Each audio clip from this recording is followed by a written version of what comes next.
Ampuliriza omulungi, nkwaniriza nate mu kitundu kyaffe eky'olwaleero mu ssuula yaffe ey'omukaaga ebbaluwa ya maayi ennyungula amaziga, era nga tukyali mu katabo kaffe Ssinga obadde ggwe. Nzikiriza nsooke nkujjukizeeko bwe twakoma oba ku bye twalaba mu kitundu kyaffe ekyayita mu ssuula ey'okutaano akali amaggwa. Omwo oluvannyuma lw'abasajja bakulu okujja ku ssomero lya bannaffe nga baagala okubatwala ku lyabwe basambe omupiira basomere eyo, tulaba nga akali amaggwa yabigaana anti nga tayagala kuleka munne maayi, era tujjukira ng'alimba abakulu ng'abeewaabwe bwe baali tebasobola kumukkiriza kuva ku wotannava. Wabula twongera okulaba nga bamulagira okusooka okutuuka ewaabwe aleme kubalowooleza. Tujjukira bulungi nti ewaabwe teyatuukayo, n'awetta n'adda ku ssomero ng'apanze ebirimbo nkumu okumuyisaawo. Era bingi bye yabuuzibwa, era bingi ebyagwawo okwagala okumubuza embiibya, naye yasobola okubisimattuka anti bulijjo baalugera nti akali amaggwa ke kagamanya enkyusa. Essuula eyo twagikomekkereza bamukongoseeko mu ngeri y'aboosika ekitajja, era munnaffe bw'atyo n'asigala n'essanyu anti yali abalemesezza okumwawula ku maayi. Ndowooza nkujjukiza bulungi. Kanve wano ate nkwongereyo n'ekitundu kyaffe eky'olwaleero mu ssuula ey'omukaaga ebbaluwa ya maayi ennyungula amaziga. Ebigezo ebikomekkereza ekibiina eky'omukaaga twabikola era ne tubiyitira wagguluko. Baatuwummuza ne batusaba okusigala nga tusoma ebitabo byaffe entakera. Anti ekibiina mwe twali tugenda lye lyali ekkunguliro lya byonna bye twali tuzze tusiga emyaka gyonna egy'emabega. Wabula nga tuli mu luwummula nagiranga ne ŋŋendako mba maayi anti mu kaseera kano nali nategeerayo, era naye bw'atyo bwe yakolanga ng'ajjako ewaffe ne twejjukanyaamu ku bye twasoma oba oluusi ne tunyumyamu bunyumya. Ewaabwe mbudde buno baali bantegeera era nga bwe mba ŋŋenzeeyo tebambuuza bingi nga bwe gwali mu kusooka. Omanyi twali twekyalira mu mpalo nga leero bwe mba nze nakyadde omulundi oguddako y'aba avunaanyizibwa obutabaawo yeemulugunya. Wabula ne bwe naalibadde nga nze ŋŋenda ewaabwe buli mulundi saali wa kukifunamu nkenyera kuba ebyali bintwalayo byali bya nsonga nnyo, naye eyo si ye yali enkola.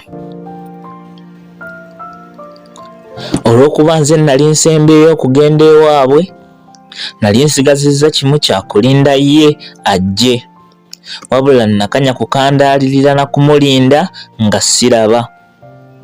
Nalaba sabbiiti eyise ne nsalawo neesitule nzireyo ndabe oba waliwo obuzibu obwamutuukako okumulemesa okujja nga bwe naleka ateekateeka. Naye nagenda okutuuka ewaabwe nga ku mulyango ndabako kkufulu, era saatagana kuyita, namanyirawo nga tebali kumpi. Saalwawo ne nzira ewaka ne nninda buto, wabula era teyajja.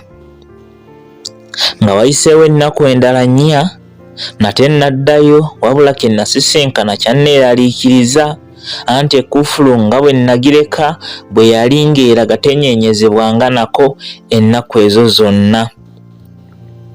Era kino kyandaga nti osanga abaamuno baali bamaze ennaku ng'ewaka tebaliiwo. Neebuuza ludda wa gye baali baalaga ebbanga lino lyonna ne wannema wadde okuteebereza. Era nalaba mu nze siifunemu kweddamu, ne nsalawo ntambule bukwakku ŋŋende ku muliraano gwabwe mbuuze abamanye oba baalinako ku mawulire agakwata ku bannaffe, wabula ng'omutima gunkuba okufa. Bwe nali ngenze okubuuza nasangawo omukyala omukadde amaaso bwe gaali ganafuyeko naye ng'awulira n'okwogera ng'asobola bulungi. Nga mmaze okumulamusa saalonzalonza nga yazze kusaba lyato bwe ntyo ne nnyanjirawo ensonga eyali empuliza ng'owoolukonvuba omukeeze ku luzzi. Ng'awulidde byonna yantegeeza nti bwe nali nnoonya baali bamaze kyenkana sabbiiti 2 nga basenguse okuva kuno okugenda naye gye yali tamanyi. Wabula yayongerako nti omuwala yalina akabaluwa ke yali amulekedde okuwa oyo gwe yali amunnyonnyodde obulungi. Engeri amaaso ge gye gaali gatalaba bulungi kyali kizibu kutegeera nti omutuufu yali nze, kuba ndowooza nti singa yali alaba bulungi yandisobodde okuntegeera olw'emirundi emiyitirivu gye neetawuliranga ku muliraano gwe. Ng'amaze okukakasa nti omutuufu yali nze, oluvannyuma lw'okubaako ebibuuzo by'ambuuza, yayingira mu nju aggyeyo akabaluwa wabula yalwayo ng'akanoonya nga nange ndi mu luggya mpotookeredde ng'ebbugga eryanikiddwa ku musana.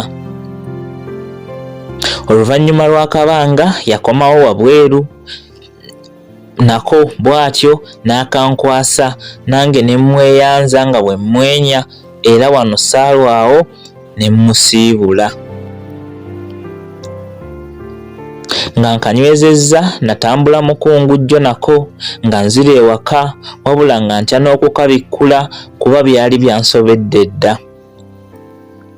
Nga ntuuse ewaka nayingira mu kisenge ne neesibira nayo nga saagala wabeewo n'omu antaataaganya, wabula nali naakatandika okukazingulula maama nampita wabweru njoze ebintu. Era bwe ntyo ne nsooka nkakukulira mu bikunta nfulume nkole ogwali gundagiddwa. Wakati nga ndi mu kwoza bw'obwongo nali nsigazizza butono ng'ebirowoozo bintabuka butawusi ng'ebirina omuyigo birongoosa. Era nga ndi mu kwebuuza n'okuteebereza ebiyinza okubeera mu kabaluwa ke nali sinnasoma, essowaani yanva mu ngalo n'egwa yonna n'eyatika. Era maama ataali mwekomommi mu nsonga z'okukangavvula yali annoonyeza ow'embuya, wabula taata n'amukomya nga mpolereza nga bwe siyinza kuba nga kino nali nkikoze ŋŋenderedde. Wabula ne maama yasooka kulemerako nga ye abuyita busamaavu, naye oluvannyuma taata n'amukkakkanya bwe ntyo n'empona. Ebintu nga mbimaze nayanguwa nenzira mu njumba kane n'akabaluwa ke nali neesunga, wabula ng'ate n'okukeeraliikirira nkeeraliikiridde. Nkayita kabaluwa naye yali bbaluwa yennyini empanvu obulungi era yali esoma bw'eti.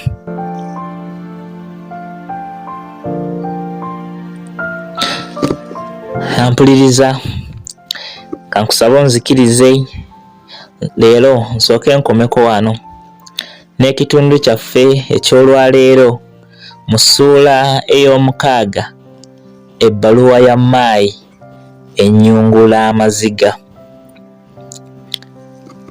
Mpaka we tunaakomawo ku mulundi omulala, tutandikire wano wennyini tulabe biki ebyali mu bbaluwa ebyo ebyayunguzisa munnaffe amaziga. Nga bulijjo atakuumira mpeera nja kumusabanga abankuumire, nate mubeere bulungi, mweraba.